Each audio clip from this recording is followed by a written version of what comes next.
wa man tabi'ahu wa walah wa ba'du. Assalamualaikum warahmatullahi wabarakatuh.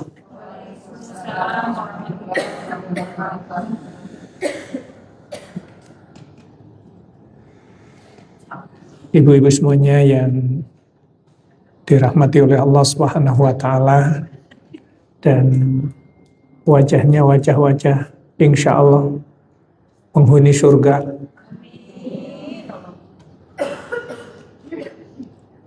Karena Rasulullah memberitahu kepada kita, kalau orang itu punya semangat mau ngaji, kata Nabi, orang seperti itu adalah orang yang dikehendaki oleh Allah menjadi orang yang baik.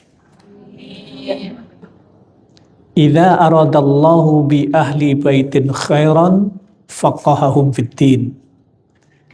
Kata Nabi, kalau keluarga, suami, istri, anak, atau siapa yang tinggal di rumah kita dikehendaki oleh Allah menjadi orang yang baik, maka orang itu Allah fahamkan terhadap ajaran agamanya. Orang yang Allah fahamkan terhadap ajaran agamanya, cirinya adalah dalam kehidupannya itu ada hamasah al-aliyah litafaqahu fiddin. Ada semangat yang tinggi untuk mempelajari ajaran agamanya. Bahasa lainnya, orang itu kalau urusan ngaji, dia berupaya meluangkan waktu untuk menjadwal dirinya untuk ngaji. Dalam bahasa Arabnya, hamasah al-aliyah litafaqahu fiddin.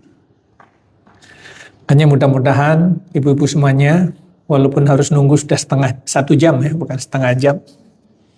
Ini ada miss.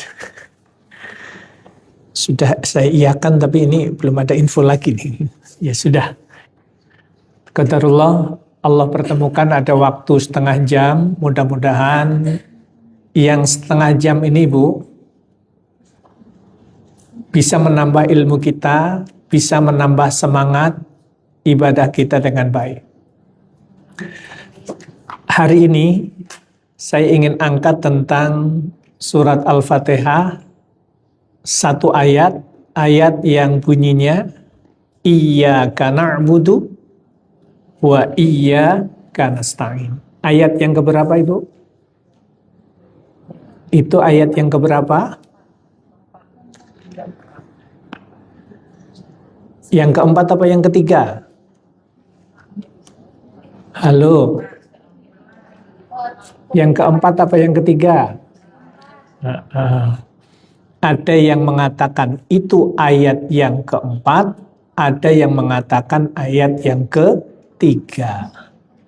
Kalau ayat yang ketiga berarti nanti Ibu kalau buka belakang, ketika bunyi Bismillahirrahmanirrahim, alhamdulillahi rabbil alamin.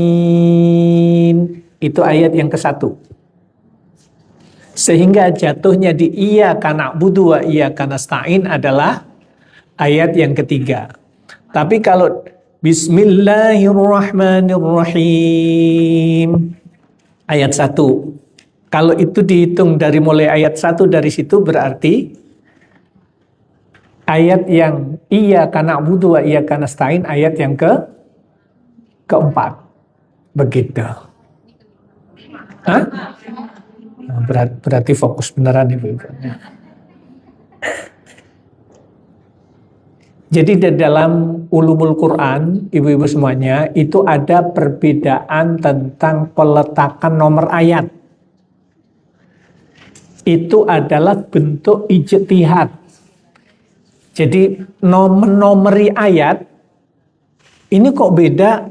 Quran ini mengatakan ini ayat yang kelima, sementara yang ini ayat yang keempat. Gimana itu ceritanya? Ibu, sekali lagi, peletakan nomor ayat termasuk tanda baca itu adalah ikhtiar, ijtihad para ulama agar kaum muslimin memahami hal itu, dan semuanya ijtihad itu upaya usaha untuk memudahkan. Coba contoh saja.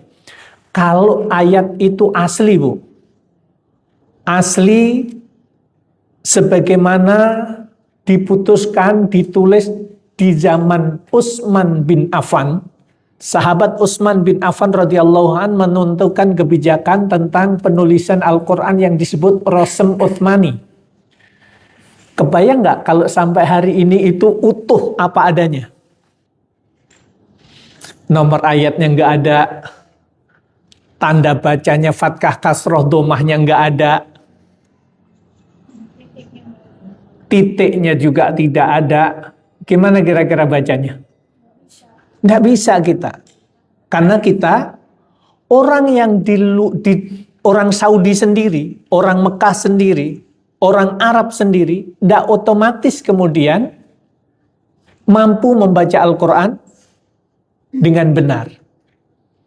Kemarin ngobrol dengan Syekh Mahmud dari Mesir. Orang Mesir sendiri itu kalau urusan baca Al-Quran semuanya pada umumnya bisa, tapi yang benar itu juga paling 40% yang benar itu. Tidak semuanya otomatis orang Arab sana juga bacanya pasti benar. Kenapa? Karena Al-Quran adalah mukjizat. Memang semuanya harus belajar. Orang Arab sendiri harus belajar, apalagi di luar Arab. Makanya kemudian soal nanti yang dituangkan di situ ada perbedaan letak ayat, ada perbedaan cara baca, semuanya itu adalah nanti, karena begini Ibu nanti satu saat ketemu misionaris kemudian diajak debat. Kemudian Ibu ditanya, Bu, Ibu kan ngaji sudah lama nih, saya tanya, kitab Al-Quran itu sebenarnya seluruh dunia sama enggak sih? Halo? Ada perbedaan apa tidak? Sama apa tidak? Jawabnya tidak sama. Kenapa? Mereka punya data, Ibu. Mereka membawa Quran versi Maroko. Dia membawa Al-Quran model cetakan Madinah. Dia membawa Quran model cetakan Indonesia. Kemudian ditunjukkan, ini loh. Coba Ibu buka di surat Al-Fatihah yang sempat buka apa belum Ibu yang itu? Yang terakhir ya. Itu yang bab terakhir maksudnya. Nanti ada, ya betul. Ada bentuk bacaan begini Bu. Kemarin sempat saya sampaikan.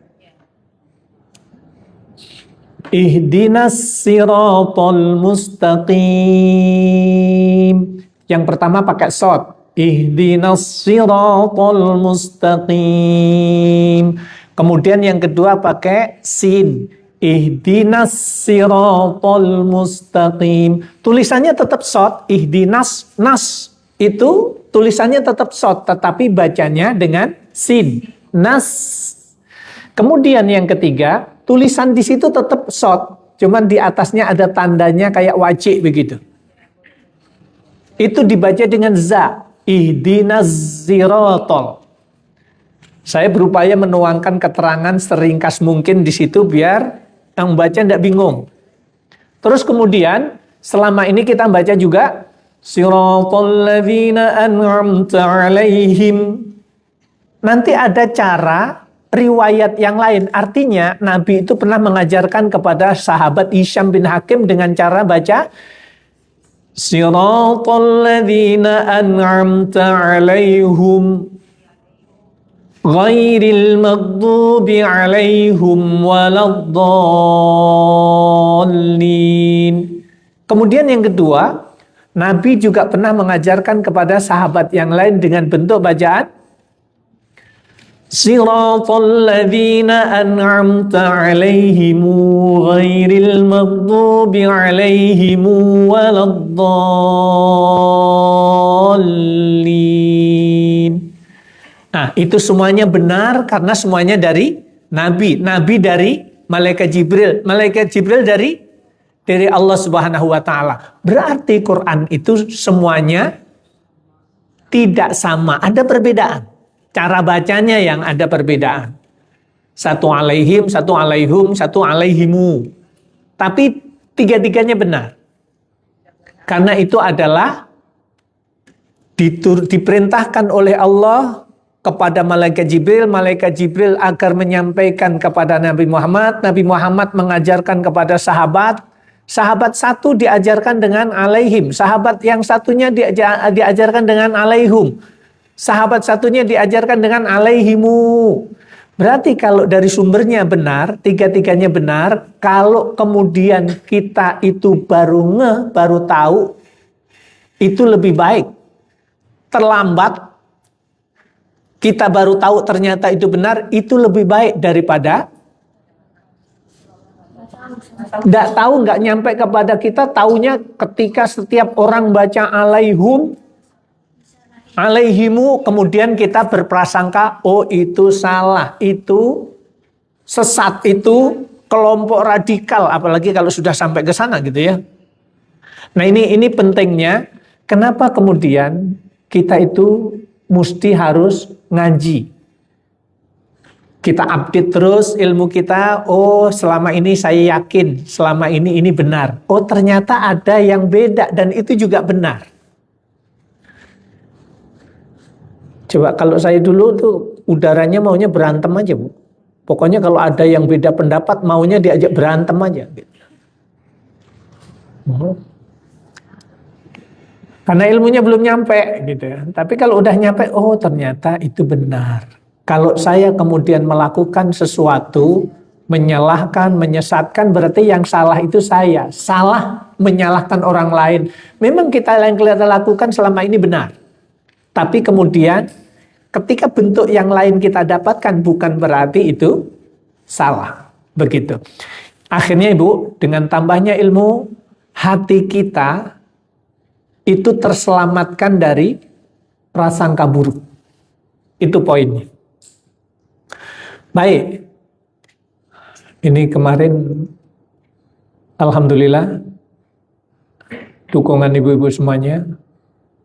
Saya baru pulang dari pedalaman NTT, dapat rezeki ada 11 orang yang masuk Islam, termasuk kepala sukunya. Tapi cukup menantang medannya kemarin karena jembatan putus, harus berhenti dulu di pinggir sungai, nunggu sungainya reda.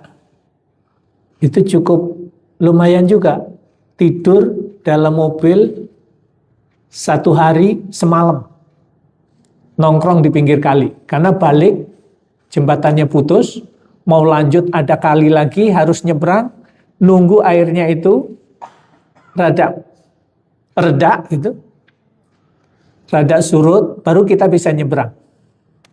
Karena kalau nekat mobilnya ya kayak peristiwa di Sumatera. Tapi alhamdulillah begitu tembus sampai di pedalaman, kepala sukunya ada 3 yang masuk Islam dari suku-suku yang ada. Kemudian udah otomatis itu nanti akan nyusul, warganya itu akan ngikut insya Allah. Tapi tugas berikutnya adalah bagaimana kita menempatkan guru ngaji di situ selama 1 tahun atau 2 tahun. Itu yang teknis seperti itu yang kita lakukan dalam rangka agar kita yang di sini ngaji bisa wudhu, bisa sholat, akidahnya semakin benar, akhlaknya punya akhlak yang islami. Begitu pula bagaimana caranya saudara kita yang baru masuk Islam juga akidahnya menjadi benar, kaifiyah ibadahnya juga menjadi benar. Karena begini, poin yang saya sampaikan tadi bahwa ayat yang keberapa Bu tadi? 4 atau 5. Oke. Itu adalah misi seorang rasul, misi seorang nabi. Sosok ini dipilih oleh Allah menjadi seorang rasul, misinya satu dengan yang lain tidak akan beda. Misi setiap nabi, setiap rasul itu kalimatnya sama. mengajak kaumnya untuk beribadah kepada Allah. Ya qaumi ubudullaha wajtanibut taghut. Kalau kita urutkan Ibu, Nabi Daud, Nabi Musa, Nabi Isa, di dalam ayat itu kalimatnya itu satu dengan yang lain tidak ada beda. Misi seorang nabi semuanya mengajak umat manusia untuk beribadah kepada Allah Subhanahu wa taala. Poin inti dari surat Al-Fatihah, kenapa itu menjadi rukun? Kenapa itu menjadi kewajiban yang memang mesti harus kita ucapkan di dalam sholat? Oleh karena sebab kalimat itu memperbarui komitmen kita. Agar kita terus komitmen bahwa hidup kita itu untuk beribadah kepada Allah. Untuk mengabdi kepada Allah. Makanya kalimat Iyyaka na'budu wa iyyaka nasta'in. Ya Allah, hanya kepadamu ya Allah aku berserah diri. Ya Rabb, hanya kepadamu aku beribadah. Ya Rabb, sepanjang perjalanan hidupku ya Allah, aku akan mengabdi hanya kepadamu ya Allah. Kalimat itu Ibu, itu adalah bentuk komitmen pernyataan yang harus kita ucapkan minimal 1 hari, 1 malam, 17 kali kita ucapkan. Sama kalau kita setar dari mikot, ya, Bir Ali, katakanlah kita umroh nih. Begitu setar dari Madinah, dari Bir Ali, kemudian selesai sholat sunat, begitu sudah naik bus atau naik kereta, kita menuju Mekah, kalimat yang terucap apa? Kalimat talbiyah. Labbaik Allahumma labbaik. Labbaik la syarika laka labbaik. Innal hamda wan ni'mata laka wal mulk la syarika lak. Itu adalah agar niat kita itu tidak belok, tidak boleh ada kata-kata yang lain. Tidak boleh kita barengin dengan ini kalau saya jalan dari Madinah sampai Mekah itu kira-kira gunungnya ada berapa ya ini ya? Gunung yang tingginya ada berapa ya? Mulai setar dari mikot itu ngitung 1, 2, 3, 4. Ternyata ada jamaah yang saat itu saya bimbing. Dia noleh aja terus. Dia bilang, Nak Nuri, tadi sampai di sini saya menghitung gunung sudah 65 gunung. Ungkapan polos. Ini ibu mertua saya.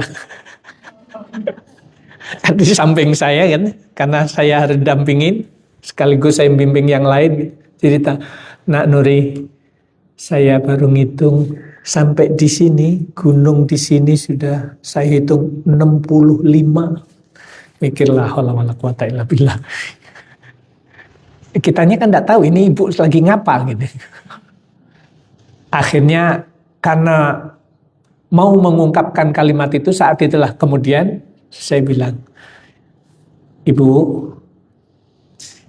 yang kita lakukan dari tadi, yang harus kita bunyikan itu, 1, kenapa saya tidak banyak ngobrol, tidak banyak nanya ke ibu, karena ada bacaan yang tadi saya bunyikan tadi. Ternyata ibu tidak ikut menirukan gitu, ternyata gitu. Itu karena keawamannya. Artinya ada seseorang itu yang memang unik-unik, yang mestinya dibunyikan dengan kalimat, Ya Allah ya Rabb, saya penuhi panggilanmu ya Allah. Ya Allah ya Rabb, aku penuhkan panggilanmu ya Allah. Kalimat itu kenapa kita bunyikan? Disunahkan untuk dibunyikan. Itu sekali lagi dalam rangka membangun komitmen agar niatnya itu tidak belok. Agar niat ibadah umrohnya itu tetap terjaga lurus. Makanya dibunyikan terus. Ya Allah ya Rabb, aku penuhkan panggilanmu ya Allah. Ya Rabb, tidak ada sekutu bagimu ya Allah. Hanya Engkau ya Allah yang berhak diibadahi ya Allah. Engkau yang memiliki kekuasaan. Terus kalimat itu diucapkan. Begitu pula Ibu, ketika kita membunyikan setiap sholat, kenapa surat Al-Fatihah itu harus kita baca? Itu menjadi rukun bacaan dalam sholat. Kalau tidak baca, tidak sah sholat kita. Kenapa? Karena ada kalimat yang agar kita membangun komitmen untuk tetap beribadah kepada Allah. Nah, sekarang poinnya. Apa itu ibadah? Halo? Apa Bu ibadah Bu? Menjalankan perintah Allah. Menjalankan perintah Allah, menjauhi larangan Allah. Bukankah itu takwa?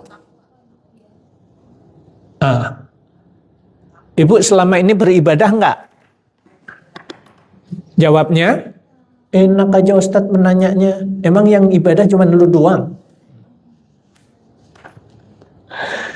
Baik, ibu-ibu semuanya, Ibnul Qayyim Az-Zawzi, ini mohon maaf, karena waktunya juga pendek, saya tidak bisa tayangkan, karena memakan waktu. Yang kedua, saya juga belum bisa nampilkan tulisan, karena kemarin di bandara laptop saya ditaksir sama maling. Jadi datanya semuanya hilang semuanya, sudah. Itu ada 12 file buku yang mau dicetak hilang semuanya situ. Tapi qadar Allah begitulah. Namanya masih di dunia. Baik, jadi ibu-ibu semuanya, yang disebut ibadah itu, kata Ibnul Qayyim, kullu ma yuhibbuhullah min aqwal wa af'al zahiran wa batinah. Saya ulang lagi. Kullu ma yuhibbuhullah min aqwal wa af'al zahiran wa batinah. Yang disebut ibadah itu adalah segala sesuatu, kulluma, segala sesuatu yang dicintai oleh Allah, baik bentuk ucapan, akwal, bentuk ucapan-ucapan yang keluar dari lisan kita, wa af'al, dan perbuatan-perbuatan kita, zahiron, yang nampak, yang kelihatan, wa batinah, dan yang tidak nampak. Jadi ucapan dan perbuatan kita, kalau ucapan kita dan perbuatan kita itu dicintai oleh Allah, baik yang nampak atau yang di dalam hati kita, berarti niat, prasangka, keinginan. Kalau itu dicintai oleh Allah, berarti itu ibadah. Kapan waktunya ibadah? Waktunya ibadah itu mulai terbitnya mata kita sampai terbenamnya mata kita. Jadi melek kita Ibu, mulai melek itu dicintai oleh Allah atau tidak, itu bernilai ibadah atau tidak, sangat bergantung. Ketika kita bangun, Allah mencintai bangun kita apa tidak?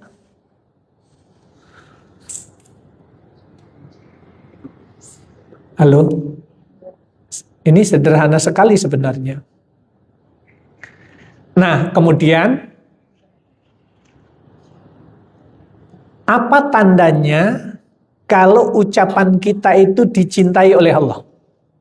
Apa tandanya kalau ucapan kita, perbuatan kita itu dicintai oleh Allah? Apa tandanya kalau ucapan dan perbuatan kita itu bernilai ibadah? Tandanya kalau memenuhi syarat. Satu, syaratnya apabila niat kita benar.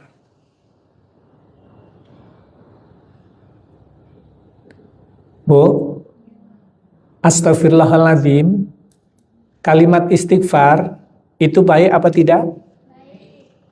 Kalau kita mengucapkan itu bentuk apa itu? Permintaan ampun kepada Allah. Tapi kalau itu kita ucapkan dengan cara yang tidak benar, itu tidak akan bernilai istighfar. Tapi pelampiasan kita marah. Coba, kalau kita marah sama anak, astagfirullahaladzim. Ya kalimatnya sih astagfirullah, tapi kemudian itu kalimat untuk menunjukkan kita marah sama suami, sama anak. Astagfirullahaladzim. Udah kesel gitu ya. Kalimat aslinya itu adalah bentuk permohonan ampun kepada Allah. Tapi kalau cara kita mengekspresikan niatnya itu salah gitu, itu tidak akan bernilai ibadah. Halo? Ada Bu kejadian kayak begitu? Ada enggak? Jangan-jangan kita pelakunya. Ini sederhana ya. Ini kalimat istighfarnya betul, tapi ketika kita bunyikan tidak tepat, maka kemudian tidak akan bernilai ibadah di hadapan Allah. Iya sama. Ya Allah. Kesel gitu ya. Ya daripada ngomong jorok Ustaz. Iya, tapi kalimatnya itu beda, penempatannya itu beda gitu. Baik, jadi ibu-ibu rahimakumullah, satu apa? Syarat agar apa yang kita ucapkan, agar yang kita lakukan dicintai oleh Allah, yang pertama adalah ikhlas. Ikhlas, sebut niat yang benar itu adalah apabila niatnya lillah, karena Allah. Tapi niat yang ikhlas itu spontan Bu. Dan bukan dibunyikan. Bener loh, saya bantu masjid ini, ikhlas, saya ikhlas.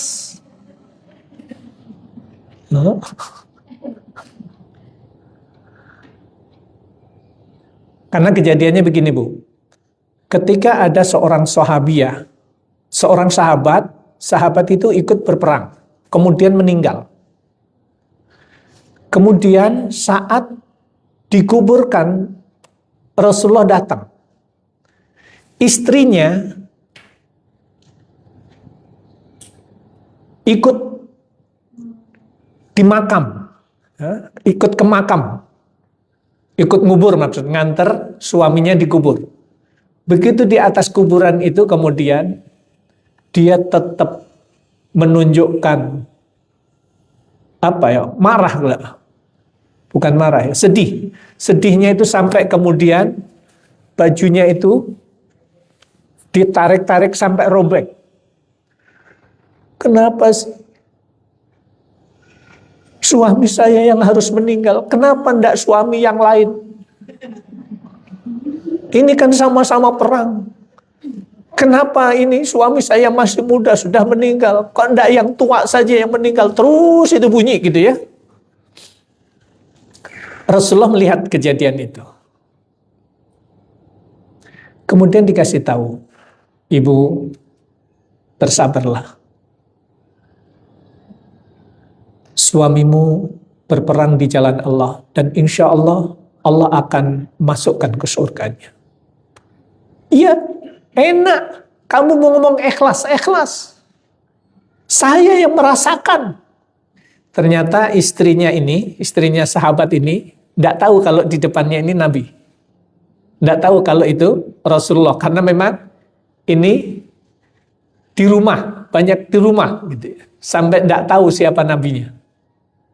Semua cerita dari suaminya. Suaminya meninggal, tidak tahu siapa nabinya. Artinya sosoknya itu yang mana. Sampai kemudian begitu Rasulullah sudah balik, kemudian dikasih tahu. Tahu nggak? Yang memberitahu tentang kabar suamimu nanti Allah akan masukkan ke surganya dan ibu harus ikhlas. Ibu tahu nggak? Saya tidak peduli siapa kek. Ikhlas, ikhlas itu nasihat itu gampang untuk dibunyikan, tapi ngelakoninya yang tidak gampang. Akhirnya dikasih tahu. Yang ngasih tahu tadi itu Rasulullah. Langsung kaget ibu itu dan kemudian bergegas menuju ke rumah Rasulullah. Nyampaikan, ya Rasulullah, mohon maaf, saya tidak tahu. Ya Rasulullah, benar, saya ikhlas ya Rasulullah. Kemudian dikasih tahu, ibu, ikhlas itu adalah sesuatu yang terjadi pada saat kejadian itu menimpa kepada seseorang. Jadi ikhlas itu spontan, bukan dibunyikan. Halo? Baik, jadi itu yang pertama Ibu, saya ingin dudukkan kembali bahwa ibadah itu ucapan kita dan perbuatan kita itu akan dinilai sebagai bentuk ibadah di hadapan Allah dan Allah akan berikan ganjaran, Allah akan berikan pahala apabila satu, ikhlas karena Allah. Yang kedua, ittiba Rasul. Mencontoh Rasul. Perintahnya apa? Qul Muhammad, sampaikan kepada umat, in kuntum tuhibbunallah, apabila kalian itu mencintai Allah, fattabi'uni, ikuti aku, kata Nabi. Fattabi'uni, ikuti aku. Makanya ibu-ibu semuanya, kalau kemudian kita sholat subuh, kenapa 2 rakaat? Karena Nabi mencontohkan 2 rakaat. Walaupun kita ikhlas, kalau sholat subuhnya 10 rakaat sekalian olahraga pagi, tetap saja itu tidak bernilai ibadah walaupun banyak rakaatnya. Gitu. Puasa biar afdol, bukanya nanti selesai tarawih jam 10 baru buka. Kalian tanya, kenapa kamu lakukan? Saya ikhlas ini. Biar lebih dekat sama Gusti Allah. Saya nanti jam 10 malam selesai tarawih, saya baru makan, baru buka. Ini walaupun niatnya seperti itu, niatnya sih benar, kepengen dekat sama Gusti Allah, pengen lebih lama untuk menahan. Tapi kemudian ketentuan Nabi dari mulai fajar sampai maghrib, ketika kita itu sudah datang waktunya berbuka, kemudian kita mempercepat buka, itu adalah sunnah. Itu pahalanya lebih besar. Berarti kalau diundur, bukan tambah besar pahalanya, bukan tambah banyak. Kenapa? Ngakal-ngakalin ibadah itu namanya. Baik, jadi kata kuncinya 2. 1, niatnya benar. Yang kedua, ittiba atau mencontoh, mengikuti apa yang diajarkan Nabi. Jadi kesimpulannya ibu-ibu semuanya, ucapan kita selama 24 jam, obrolan kita akan menjadi sesuatu yang dicintai oleh Allah. Apa aktivitas yang kita lakukan dari bangun pagi, begitu bangun, bunyi dulu. Alhamdulillahilladzi ahyana ba'dama amatana wa ilahin nusur. Segala puji untuk Allah, Zat yang telah ba'dama amatana. Segala puji untuk Allah, Zat yang telah mematikan aku. Ibu pernah mati enggak? Halo, pernah mati apa enggak? Pernah. Kapan itu? Kita tidur itu namanya mati. Makanya doa kita, Bismika Allahumma ahya wa amut, atau Bismika Allahumma amutu wa ahya. Dua-duanya benar ya. Dengan menyebut nama Allah yang telah menghidupkan aku dan mematikan aku. Jadi saat tidur, dengan kalimat doa Bismika Allahumma ahya wa amut itu Ibu, berarti tidur kita itu bernilai ibadah kepada Allah. Sepanjang tidur kita bernilai pahala di hadapan Allah. Kenapa? Kita memulai dengan doa. Ketika kita bangun, kita melek dengan Alhamdulillahilladzi ahyana ba'dama amatana wa ilaihin nusyur. Segala puji untuk Allah yang telah menghidupkan aku sesudah kematianku. Sesudah tidur aku masih dibangunkan. Karena tidak sedikit yang tidur bablas tidur terus, dikubur, mati. Begitu. Karena saya baru takziah, ada orang yang saya kenal, subhanallah, orangnya itu baik. Kemudian posisinya dengan meninggal, dia menekan dadanya begini. Ternyata dia semalaman sakit jantung, menahan rasa sakitnya itu sampai kemudian Allah panggil. Ya, Allah matikan dalam keadaan dia seperti ini. Dan itu pas anaknya nggak ada, istrinya lagi nengok orang tuanya gitu. Udah tahu-tahu pulang udah kaku semuanya dah. Jadi ibu-ibu semuanya, perjuangan kita adalah bagaimana caranya agar Allah jadikan setiap ucapan dan perbuatan kita itu dinilai ibadah oleh Allah. Makanya kemudian, Bu, ibu masak ibadah apa bukan? Ibu nyuci ibadah apa bukan? Ibu ngepel ibadah apa bukan? Logikanya begini, ketika kita diberikan rumah oleh Allah, dikasih rezeki rumah oleh Allah, rumah adalah amanah. Kemudian kita rawat, kita pel, kita bersihkan. Ketika kita membersihkan rumah itu dalam rangka merawat titipan Allah, harta yang namanya rumah itu. Kursi yang kita lap itu adalah titipan Allah, kita rawat seperti itu adalah bentuk merawat amanah yang Allah titipkan kepada kita. Seorang suami kemudian dia punya tanggung jawab urus menafkahi dirinya, menafkahi anak dan istrinya, keluarganya. Ketika dia keluar rumah, maka rangkaian keluar rumah mencari nafkah itu sepanjang itulah dinilai ibadah oleh Allah. Kenapa? Karena itu semuanya dalam rangka menjaga amanah keluarga. Jadi jangan sampai begini Bu, kesimpulan terakhir nih. Jangan sampai dalam hidup kita, Mas, kalau waktunya kerja, waktunya ibadah. Seolah-olah kerja itu bukan ibadah. Kalau sholat itu namanya ibadah. Sementara sholat, apapun yang dicintai oleh Allah, ucapan dan perbuatan yang kita lakukan itu semuanya adalah ikhtiar kita ketika kita paham bahwa oh ternyata rangkaian hidup itu semuanya adalah ibadah. Maka komitmen kita yang harus kita jaga adalah kita harus ikhlas karena Allah.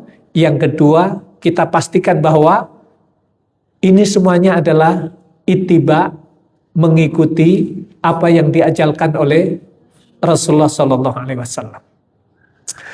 Baik, ibu-ibu semuanya, sudah kelewat.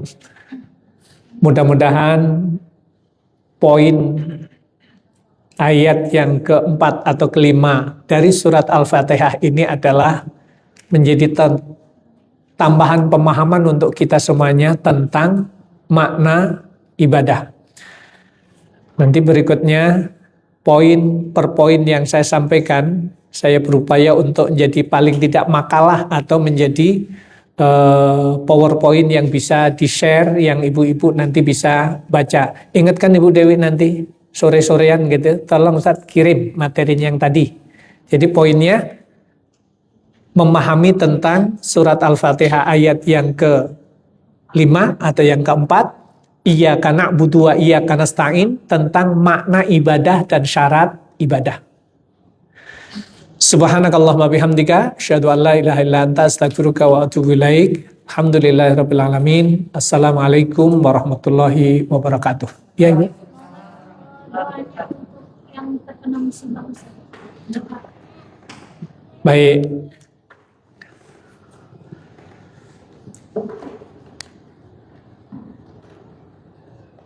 Doa untuk yang terkena musibah itu kita doakan masing-masing aja ya.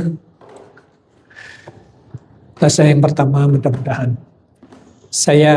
Karena biasanya saya juga menjadi koordinator relawan setiap ada bencana.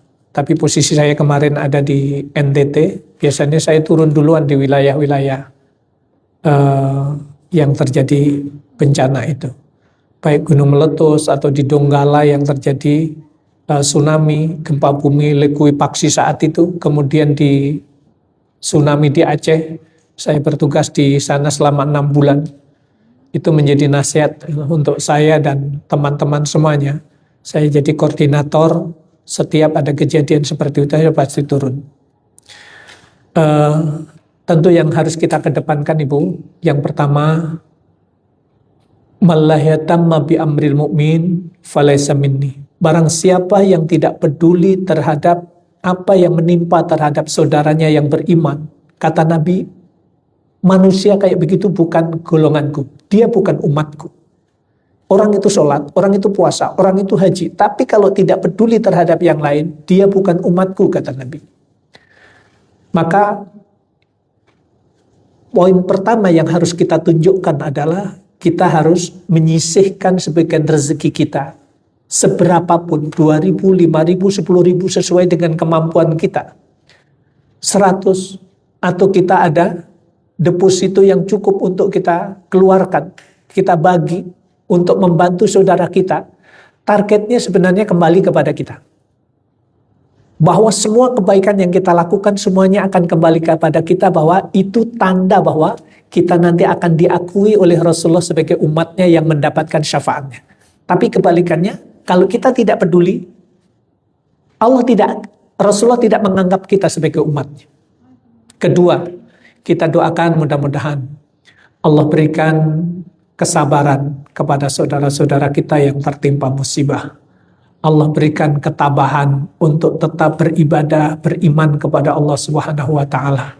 Dan semoga semuanya menjadi penghapus pahala, penghapus dosa bagi saudara-saudara kita, bagi yang dipanggil oleh Allah atau yang masih hidup, yang sekarang baik di Sumatera Utara atau di Aceh atau di wilayah yang lain.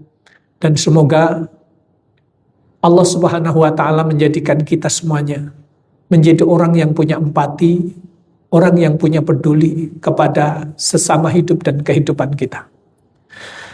Alhamdulillah rabbil alamin. Barakallahu fikum. Assalamualaikum warahmatullahi wabarakatuh.